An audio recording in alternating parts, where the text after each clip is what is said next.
সাংবাদিক বন্ধুগণ, আমি ধন্যবাদ জানাই জাতির এই কাঙ্ক্ষিত পরিবর্তনে আপনারা সমান তালে জাতির ইচ্ছাকে আকাঙ্ক্ষাকে ধারণ করে দিনরাত আপনারা পরিশ্রম করে যাচ্ছেন এবং দেশবাসী বিশ্ববাসীর কাছে সত্য আপনারা তুলে ধরছেন। এই জন্যে আমি আপনাদেরকে ধন্যবাদ জানিয়ে আমার কথা শুরু করছি। আপনারা জানেন এই মাসের 5 তারিখ বাংলাদেশে একটা কাঙ্ক্ষিত পরিবর্তন এসেছে। এই পরিবর্তনের সামনের সারিতে থেকে যারা লড়াই করেছে অন্যায় অসত্য এবং জুলুমের বিরুদ্ধে অধিকারের পক্ষে, তাদের কয়েকজন গুরুত্বপূর্ণ সমন্বয়ক আছে যারা সমন্বয় করে গোটা কর্মসূচি বাস্তবায়ন করেছে। তাদেরই একজন হচ্ছে হাসনাত আবদুল্লাহ। সে কুমিল্লার একজন ছেলে, ঢাকা বিশ্ববিদ্যালয়ে লেখাপড়া করে। আপনারা তার সম্পর্কে জানেন। গতকালকে একটা বাহিনীর কিছু লোকেরা তারা প্রতিবাদ করতে এসে সমস্ত আইন কানুন ভঙ্গ করে গায়ের জোরে তারা সেক্রেটারিয়েটে বা সচিবালয়ে ঢুকে পড়েছিল। তাদের উদ্দেশ্য খারাপ ছিল। সেখানে ঢুকে গালিগালাজ, উচ্ছৃঙ্খল অবস্থা সৃষ্টি করা, এরে ধরো ওরে মারো, এই ধরনের অবস্থা তারা সৃষ্টি করেছিল। যারা ত্যাগ এবং তিতিক্ষা, যারা নিজের জীবন দিয়ে বুকের রক্ত দিয়ে সামনের সারিতে থেকে লড়াই করেছে, তারা যখন শুনেছে দেশকে অস্থির করার জন্য এই ধরনের একটা পদক্ষেপ নেওয়া হয়েছে, তারা এসেছিল ছুটে তাদেরকে শান্ত করার জন্য, বোঝানোর জন্য। এই যারা দরদ নিয়ে তাদের পাশে এসেছিল, এই লোকগুলো, এই বাহিনীর লোকগুলো তাদের গায়ে হাত তুলেছে, তাদেরকে মারধর করেছে। আপনারা এটা দেখেছেন এবং আপনারা এটা জেনেছেন। আপনাদের মাধ্যমেই আমাদের জানার সুযোগ হয়েছে, মিডিয়ায় আপনারা তুলে ধরেছেন। তারা অনেক ধৈর্য ধরেছে, কিন্তু যখন দেখেছে যে সব কিছু সীমা ছাড়িয়ে যাচ্ছে, সীমা লঙ্ঘন করছে, তারা রাষ্ট্রের ব্যবস্থাকেই ভেঙে দিতে চায়, চুরমার করে দিতে চায়, তখন বাধ্য হয়ে তারা এদেরকে প্রতিরোধ করেছে এবং প্রতিরোধের মুখে তারা পালিয়েও যায়।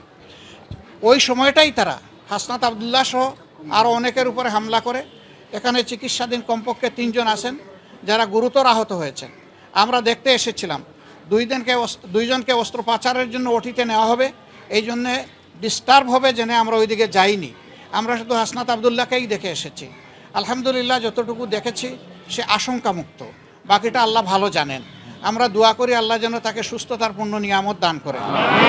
আর এই রকম একটা কাঙ্ক্ষিত গণবিপ্লবকে বিফল করে দেওয়ার জন্যে যে কোনো দিক থেকেই যে আসুক, গোটা জাতিকে এর ব্যাপারে সোচ্চার সজাগ থাকতে হবে এবং কেউ অপতৎপরতা চালালে সেটাকে বন্ধ করে থামিয়ে দিতে হবে। আপনারা কয়দিন হলো ভাই? এখনও তো একটা মাস হয় নাই, সামান্য কয়টা দিন গিয়েছে। দুনিয়ার জমানো সমস্ত দাবি দেওয়া নিয়ে সবাই এখন রাস্তায় নেমে গেলে যারা এখন সরকারে বসেছেন তারা দেশটা গুছাবেন কিভাবে? এতদিন আপনাদের দাবি দেওয়া কোথায় ছিল? সেই দাবি দেওয়াগুলো এতদিন করলেন না কেন? এখন এরা দায়িত্ব নিয়েছে জনগণের অনুরোধে। তারা তো ইচ্ছা করে এখানে আসেনি। তাদেরকে যদি সহযোগিতা না করে এইভাবে ব্যতিব্যস্ত করে তোলা হয়, তাইলে রাষ্ট্র পুনর্গঠন এবং মেরামতের যে কাজটা, এটা তো তারা করতে পারবে না। এখানে সকলের দায়িত্বশীল আচরণ আমরা আশা করি। যার যার দাবি আছে একটু ধৈর্য ধরেন। 15.5 বছর যদি ধৈর্য ধরতে পারেন, 2-1 মাস একটু ধৈর্য ধরেন, ওনারা একটু গুছিয়ে আনুক, তারপরে আপনারা স্বাভাবিকভাবে নিয়মতান্ত্রিকভাবে আপনাদের দাবিগুলো তুলে ধরেন। কিন্তু সেইটা করতে গিয়ে আপনারা সচিবালয়ে ঢুকে পড়বেন, আপনারা বিশৃঙ্খল অবস্থা সৃষ্টি করবেন, এটা তো দেশের জনগণ মেনে নেবে না। আপনারা কি দেশের জনগণের বিপক্ষে দাঁড়াতে চাচ্ছেন? এরকম যারা দুঃসাহস দেখাবে, জনগণ কিন্তু তাদেরকে ক্ষমা করবে না। আমরা আশা করব যে তাদের সকলের শুভবুদ্ধির উদয় হবে এবং কারো উস্কানিতে, ষড়যন্ত্রে তারা পা দেবে না। তারা নিজের বিবেক অনুযায়ী চলবে, দেশকে ভালোবাসবে, তারাও এই দেশের পুনর্গঠনে নিজেরা দায়িত্বশীল ভূমিকা পালন করবে। আমরা সকলের কাছে সেই দায়িত্বশীল আচরণ আশা করি। আমাদের এই সাংবাদিক বন্ধু প্রশ্ন করেছেন, গতকাল প্রধান উপদেষ্টা জাতির উদ্দেশ্যেই প্রথম ভাষণ দিলেন। তো তিনি বলেছেন যে 17 দিনও হয় নাই, কিন্তু ইতিমধ্যে অনেক সমস্যা আমাদের দিকে ধেয়ে আসছে। সবাইকে তিনি ধৈর্য ধারণ করার জন্য অনুরোধ জানিয়েছেন, ওনাদেরকে একটু সময় দিতে বলেছেন।